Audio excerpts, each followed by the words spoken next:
Prefeito, bom dia. Bom dia, Fernanda. Bom dia, ouvintes da CBN. Uma alegria muito grande. Agradeço aqui o convite, a oportunidade de conversar com os capixabas, com essa grande audiência da CBN, numa sexta-feira muito especial e num mês que é muito significativo para nós, que é o mês de aniversário, os 474 anos da capital de todos os capixabas. Então, agradeço esse convite e vamos estar aqui hoje dialogando, conversando muito por uma vitória cada vez mais inclusiva, mais forte, né, mais representativa no coração dos capixabas. Prefeito, de toda essa semana que eu tive a oportunidade de conversar, né, com os meus convidados, eu percebi que tem uma expectativa tão grande com relação à revitalização do centro, a um retrofit, ao que fazer com esses imóveis. E eu queria que o senhor me dissesse quais são as estratégias da administração municipal para que isso saia. Fernando e ouvintes, em 2021, quando nós chegamos à Prefeitura de Vitória, o centro, infelizmente, vinha passando por um processo de esvaziamento. Então, os prédios públicos estavam depredados, vandalizados, os equipamentos públicos numa situação muito precária e as pessoas tinham medo de ir ao centro. Era escuro, era um local que não tinha limpeza adequada,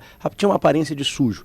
Nós fizemos exatamente um choque de ordem, um choque de gestão. Ouvindo as associações comerciais, as associações de moradores, as pessoas que amam, que vivem no centro de Vitória, nós conseguimos criar um movimento de renovação, tanto urbanística, paisagística, quanto de volta das pessoas. E aí passa por obras importantíssimas de restauro. O primeiro delas foi o Mucane, o Museu Capixaba do Negro, que hoje é a maior sala cultural do estado. Olha como tudo se linka aqui. Nós acabamos de ver essa semana o resultado de uma pesquisa, você disse aqui com muita propriedade, mostrando que o cidadão, o morador de Vitória, é o que mais frequenta bibliotecas do Brasil. Isso. E nós reabrimos a Biblioteca Municipal Adelfo, que mais lê. A Biblioteca Municipal Adelfo Poli Monjardim, que fica na Cidade Alta e que hoje tem uma grande frequência. Junto com o Museu Capixaba do Negro, com a Biblioteca Adelfo Poli Monjardim, nós conseguimos trazer as pessoas de volta para o centro. Então hoje você tem exposições culturais, artísticas, apresentações musicais no Museu Capixaba do Negro, um prédio completamente ressignificado, que estava numa situação precaríssima, chovia dentro, só tinha mofo e descaso. Outro passo importante foi o Viaduto Caramuru. Você falou aqui da Festa da Penha.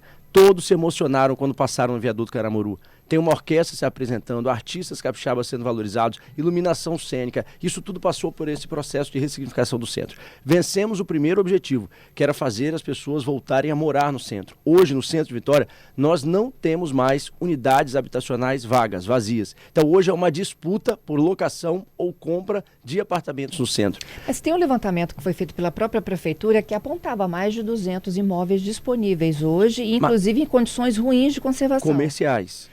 Ah, você está falando comerciais. Okay. Hoje não existem imóveis residenciais no centro de Vitória disponíveis. Eu acompanho semanalmente. Não tem apartamento, não tem para alugar nem para comprar. Tanto que o metro quadrado foi o que mais cresceu na cidade. Por que cresceu? Pela lei da oferta e procura. Ou seja, você hoje tem uma grande procura e uma baixa oferta, porque as pessoas voltaram a morar no centro. Qual é o desafio hoje do centro de Vitória? É exatamente nós trazermos o comércio de volta. Então você ainda tem lojas e salas disponíveis, mas apartamento, unidade residencial, você não tem. E por que o comércio passou por esse processo?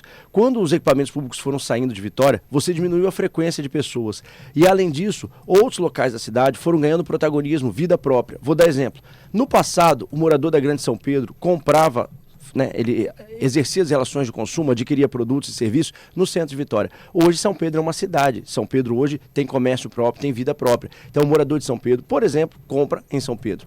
O nosso desafio hoje é trazer tudo de avanço para o centro. E aí nós estamos, por exemplo, acompanhando o mercado da Capixaba. Passou pelo processo de restauro, hoje está com o processo de ocupação. Ele está quase totalmente ocupado. Então as lojas já estão funcionando, estão abertas. Ali você tem artesanato, tem cultura, tem gastronomia, tem culinária, tem a apresentação de tudo que o Espírito Santo tem de bom. É esse processo agora que nós precisamos de vencer. E claro, temos já em avaliação e estamos conversando com o mercado, porque isso depende do mercado, não é a prefeitura que faz, para que unidades hoje, por exemplo, salas, unidades comerciais, se transformem em unidades residenciais, em apartamentos. Como seria isso? Isso passa por um processo de adequação da legislação que a prefeitura já fez. É o PDM? Não é o PDM, são decretos.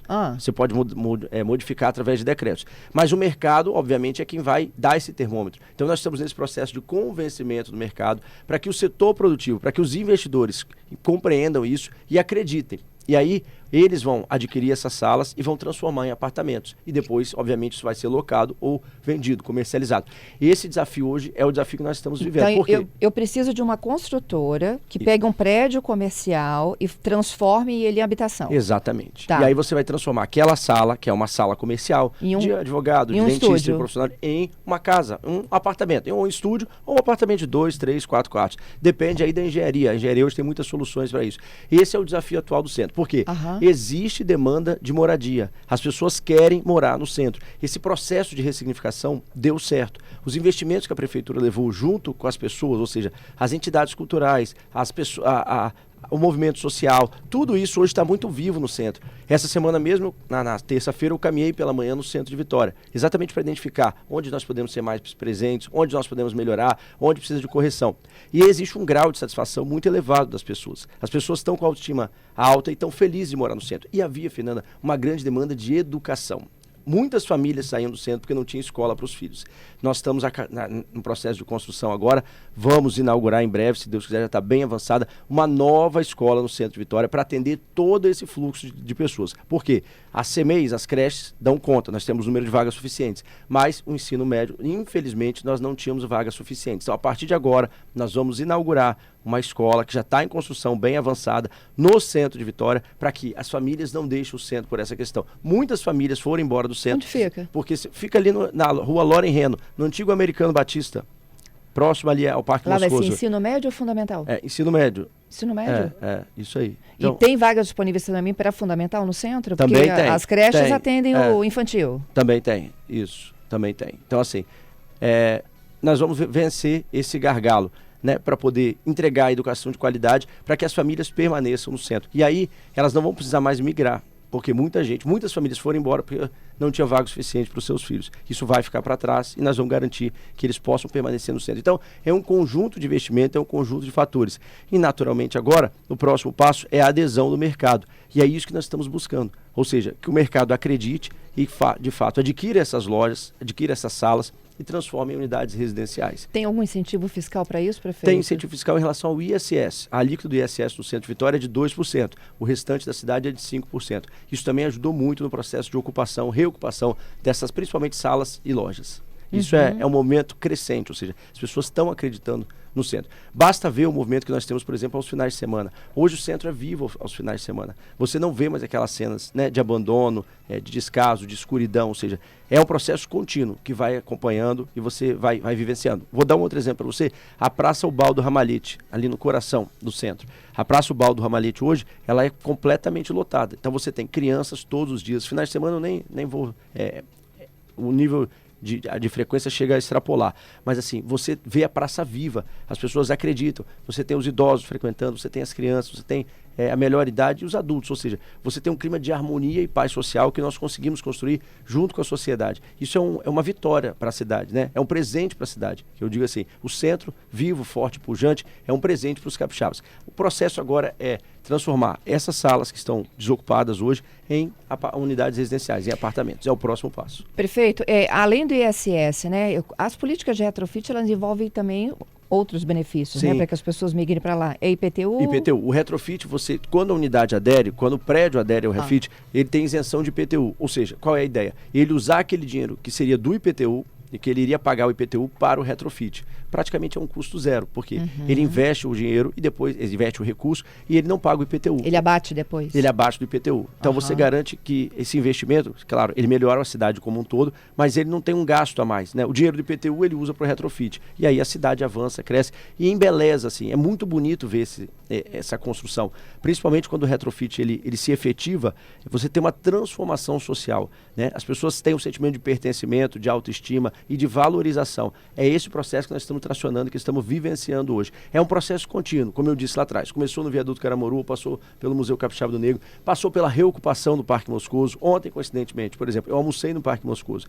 tive lá, passei, né, uma parte da manhã até o almoço. As pessoas estão lá felizes, né? Estão ali contemplando a natureza, estão vivenciando, estão tendo as suas memórias afetivas. Muitas vovós e vovôs contando do passado, né? Contando da sua história, como era a juventude, tirava foto, como tinha um jacaré, ou seja, faz parte do coração dos capixabas e das memórias afetivas. E isso é muito bom. Tínhamos ônibus de turistas visitando, ou seja, aquece a economia, garante a empregabilidade. E nós também estamos trazendo, vou dar um exemplo aqui, parece simples, mas isso é muito simbólico. Corridas noturnas, por exemplo, no centro de Vitória.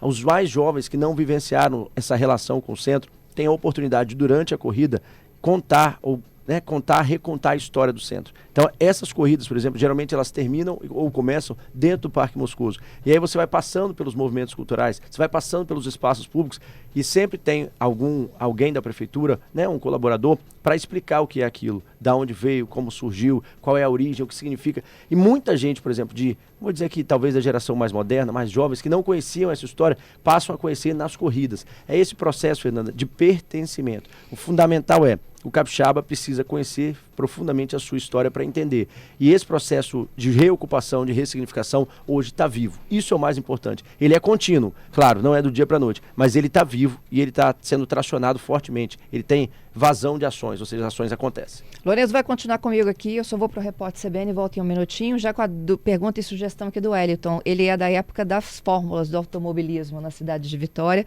Se não seria uma estratégia também trazer aquelas corridas lindas, né, que tomavam conta da cidade. Volto já.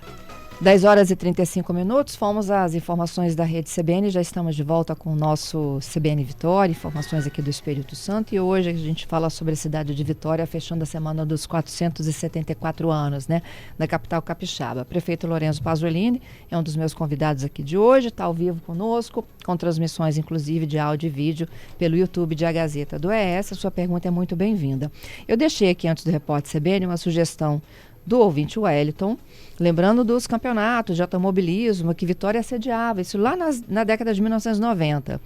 E ele falando, não é uma possibilidade de voltar a sediar essas provas e incrementar o turismo? Olha, nós tentamos muitas ações, fomos, né, procuramos todos os organizadores locais, avançamos em algum momento, infelizmente ainda não conseguimos. Tem uma dificuldade hoje em relação ao trânsito, porque nessa época que nós tínhamos as corridas automobilísticas de Vitória, o número de veículos era muito menor e as regras de segurança do automobilismo eram mais brandas, por dizer assim. Hoje as regras são muito mais rígidas. Tem uma dificuldade em relação a isso. Mas nós vamos continuar tentando. Nosso papel é esse. Avançamos bastante, em algum momento se tornou algo quase concreto. Infelizmente não conseguiu de fato acontecer ainda, mas nós vamos continuar. É um sonho da cidade e nós temos trabalhado muito por isso. Fiz diversas reuniões, né, diversas tratativas.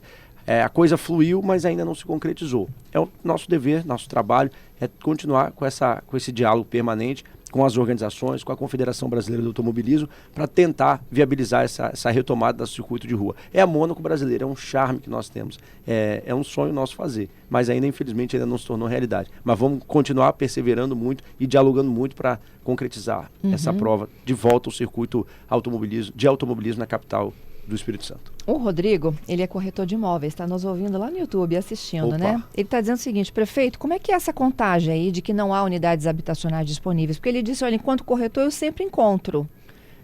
Mas elas são ocupadas. Então, assim, você tem uma busca frequente. O que eu estou dizendo é que não tem aquela coisa de ficar 3, 4, 5, 6 meses a unidade lá à venda ou à locação. Eventualmente, você tem a substituição. Um morador que vai para uma unidade maior ou alguém que é transferido do local de trabalho, que vai morar em outro local, em outra cidade. Isso acontece, obviamente. Mas não tem hoje aquela coisa que existia antes dos imóveis desocupados.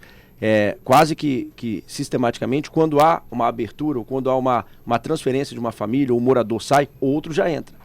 Foi isso que eu disse aqui. Ou seja, claro que você tem compra, venda, você tem relação imobiliária, você tem locação, mas isso se dá com uma frequência muito rápida. Ou seja, o mercado está amplamente aquecido. O processo de desocupação cessou. Você não tem mais aquelas unidades que ficavam um ano fechada, ficava com placa, né, de alugas, de vendas. Isso não existe mais. Claro que o mercado transaciona dia a dia. Novos moradores chegam, outros saem. Como eu disse, famílias são transferidas do local de trabalho, ou pessoas que vão residir em outro local, ou vão para uma unidade maior, com um metro quadrado, com uma maior metragem. Isso é normal, faz parte do cotidiano, da vida social. Mas aquelas unidades que ficavam historicamente anos, às vezes mais de um ano fechadas, isso não acontece mais, porque o mercado está muito aquecido. Mas o desafio, então, é o imóvel comercial. O imóvel comercial é um desafio que nós temos ainda e que nós estamos buscando as soluções. Isso está na pauta, né? Como eu repito aqui, o desafio hoje é transformar essas unidades que estão subaproveitadas, comerciais, salas principalmente, em unidades habitacionais, apartamentos. Uhum. O Márcio, ele está defendendo aqui, né, mais segurança para o centro de Vitória. Talvez seja também um atrativo para as pessoas. Sim, esse processo é contínuo, Márcio. Olha os nossos índices aqui, vou dar um exemplo.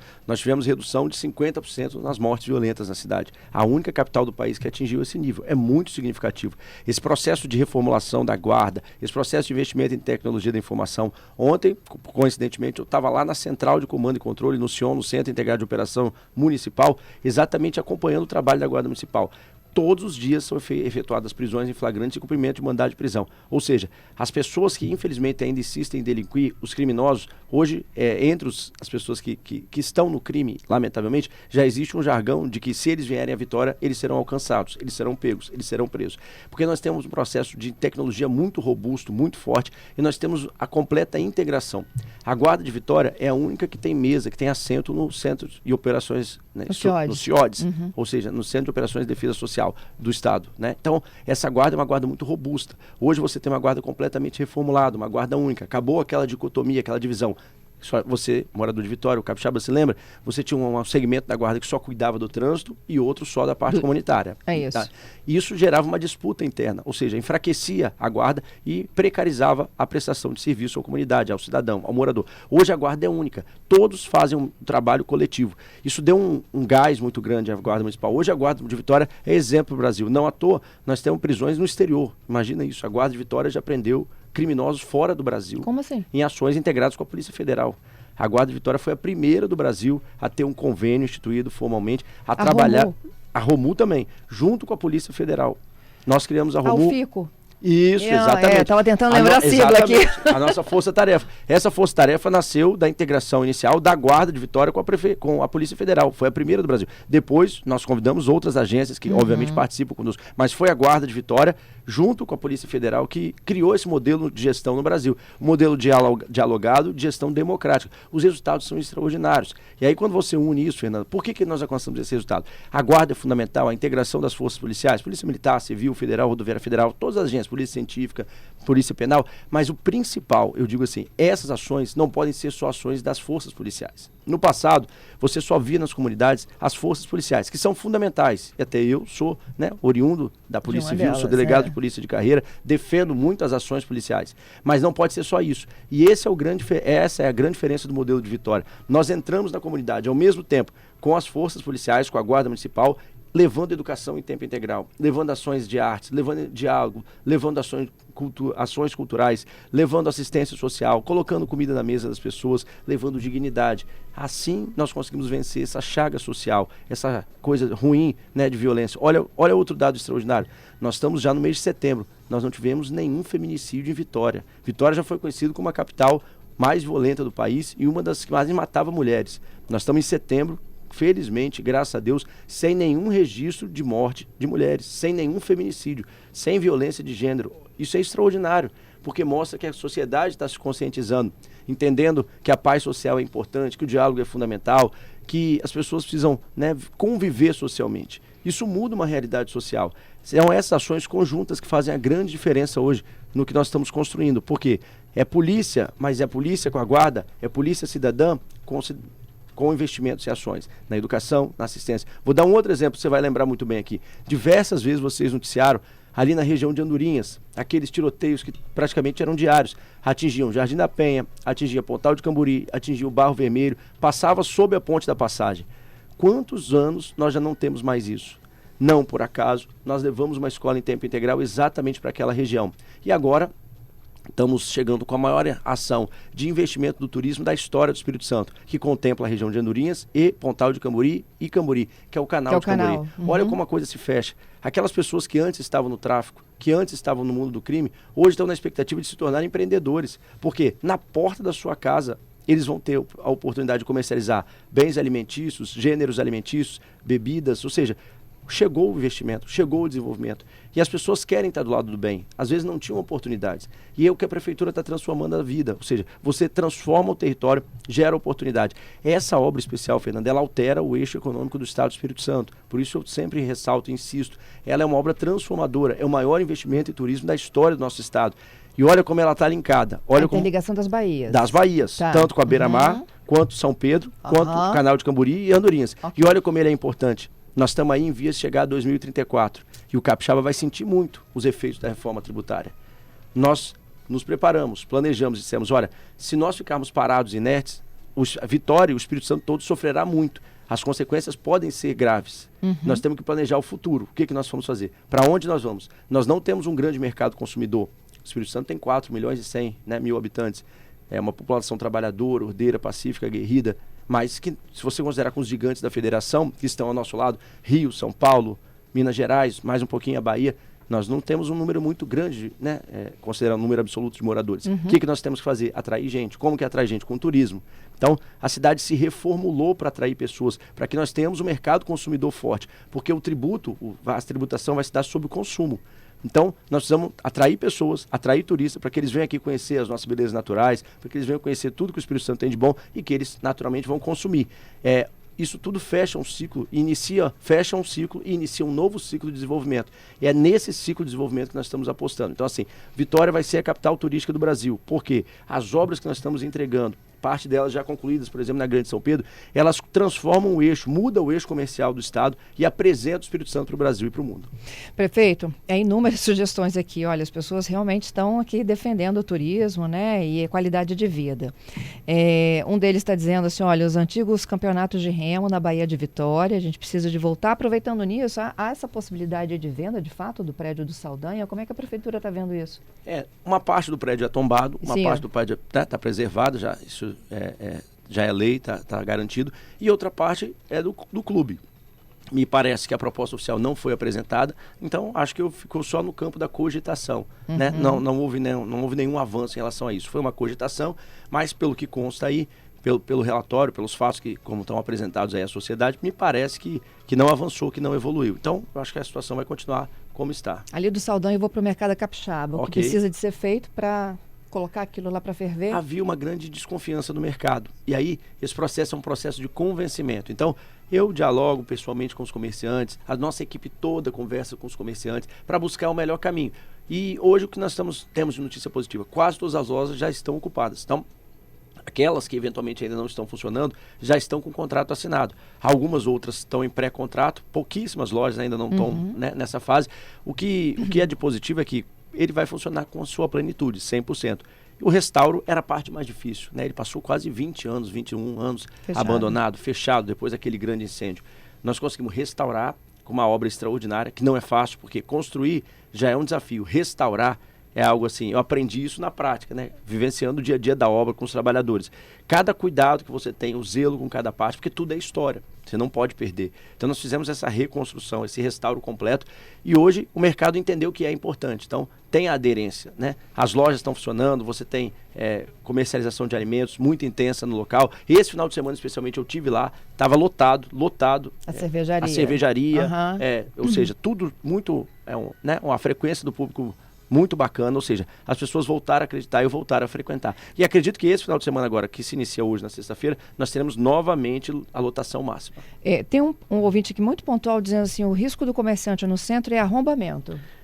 Olha, já foi. Os nossos índices caíram muito. Nós tivemos a redução aí de mais de 40%, 45% de furtos e roubos, crimes patrimoniais no centro de Vitória. De fato, passamos por um período difícil, mas hoje caiu muito esse tipo de ação. O que nós temos de desafio, Fernando e ouvintes, é a legislação penal e processual penal. Por quê? Especialmente em relação ao furto, aqueles delitos que não envolvem violência ou grave ameaça. Infelizmente, a legislação é muito branda. Você tem uma reiteração delitiva. O que é isso? É aquilo que nós vemos todo dia. Aqui, ouvimos na CBN, vemos nos jornais. Infelizmente, são os mesmos personagens, as mesmas figuras, que furtam 3, 4, 5, 6, 7 vezes, que são alcançadas pelo sistema de persecução penal, ou seja, que são presas em flagrante, que são mandados de prisão, são cumpridos, mas voltam à liberdade e, infelizmente, voltam a delinquir.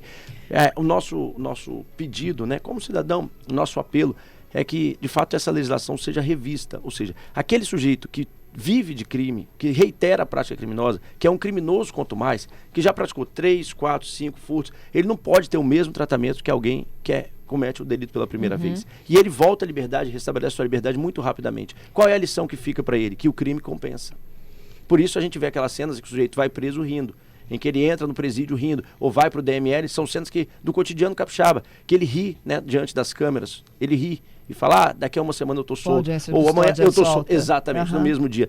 Isso é absolutamente lamentável, porque cria um sentimento na sociedade, que é verdadeiro, de impunidade, e é um dos piores sentimentos, né, que existem, que nós podemos. Então, assim, nosso apelo é que essa legislação seja aprimorada, melhorada, e para que essas pessoas que reiteram as práticas criminosas possam ficar mais tempo presas, para a sociedade ter tranquilidade. Prefeito, tem um ouvinte me perguntando se quem deixa imóvel fechado ou abandonado paga mais IPTU, se é multado, se existe isso na legislação do município. Aí depende da situação. Depende, por exemplo, se esse imóvel tem um risco sanitário, se esse imóvel tem risco de desabamento, se ele está sendo usado para práticas ilegais. É caso a caso. A análise aí, os nossos profissionais, os nossos fiscais, né, os nossos analistas, eles vão ao local, vão avaliar a situação individualmente, não tem uma regra geral. Se houver esse risco, sim. Inclusive a multa pode chegar ela pode ser dobrada, triplicada, quintuplicada, pode até perder o imóvel, em alguns casos mais graves. Mas a análise aí é casuística, ou seja, é caso a caso. Cada situação é analisada individualmente. Mais um aqui me perguntando o seguinte, como remover essa fiação aérea, prefeito, que deixa a cidade mais poluída? Esse é um grande desafio. Nós tentamos muito, o valor é muito elevado. É mesmo? É muito alto. É quase, não vou dizer que é impossível. Mesmo hoje não tendo mais telefonia fixa, quer dizer, tem, né? Tem. Mas,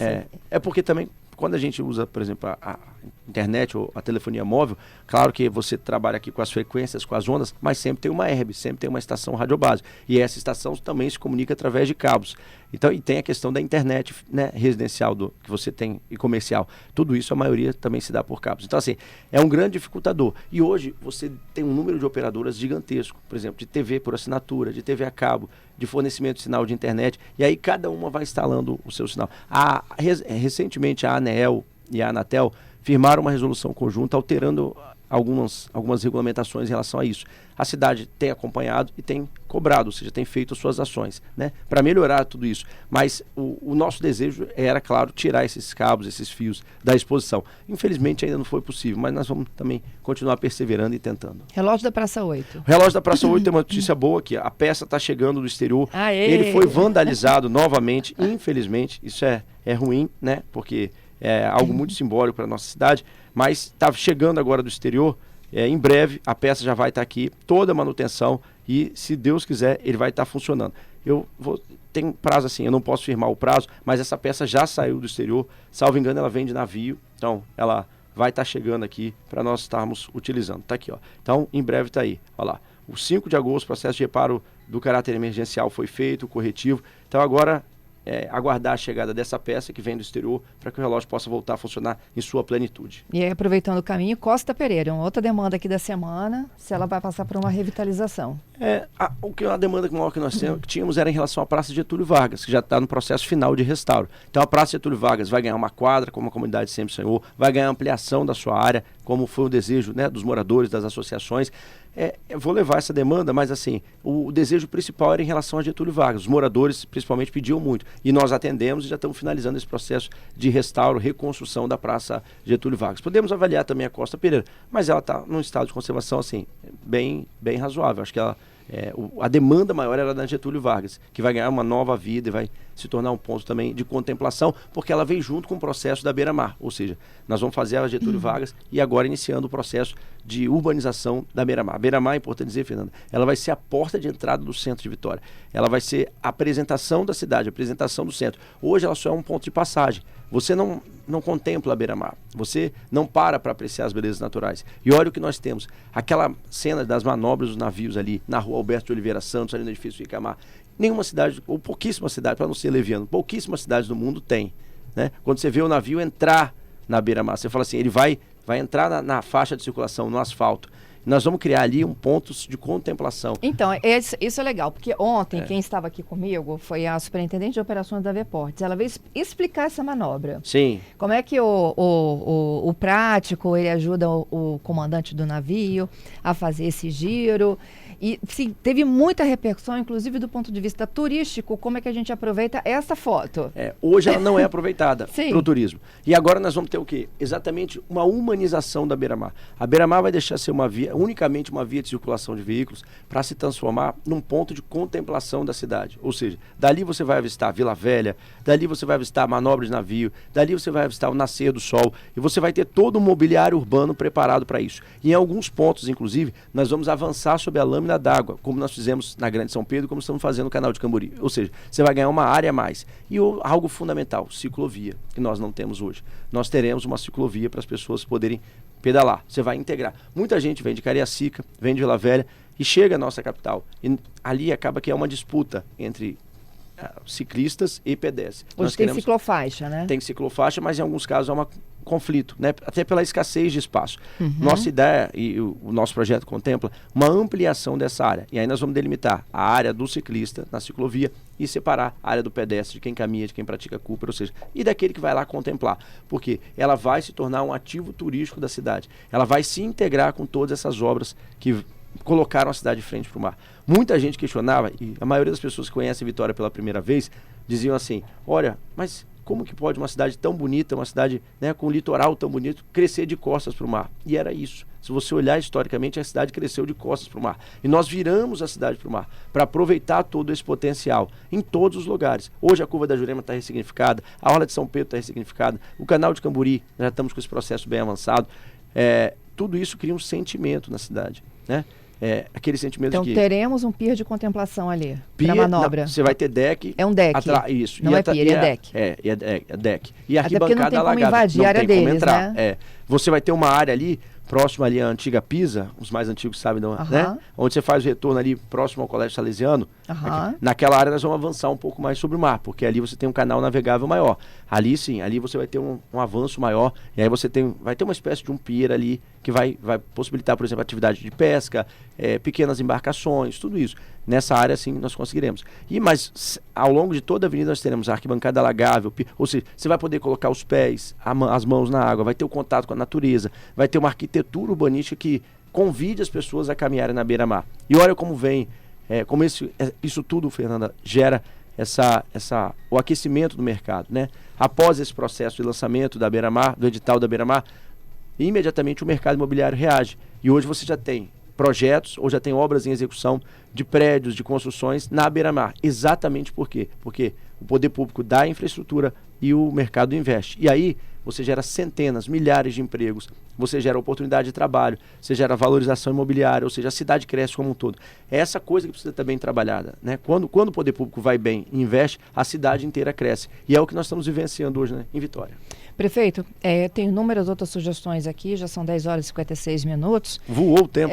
Voou o tempo, né? E a gente ficamos, né, bastante tempo focados aqui no centro, mas eu sei que tem outros eixos, né, de desenvolvimento da cidade. Porque está no nosso coração, é o nosso xodó. E falamos também do próprio projeto que integra, né, as diferentes baías da mesma capital, Capixaba, Vitória, né? E aí, mas a gente tem um outro eixo, que é o norte, né? Para onde foram as repartições, atividade econômica, a chegada. E você tocou num ponto legal, que é da própria reforma tributária e preparar a cidade para o recolhimento do IVA, né, do consumo. Exatamente. Né? E esse eixo da cidade aí, qual a estratégia econômica do desenvolvimento? Naturalmente, ele já é atrativo, porque nós temos um mercado de consumo muito ávido.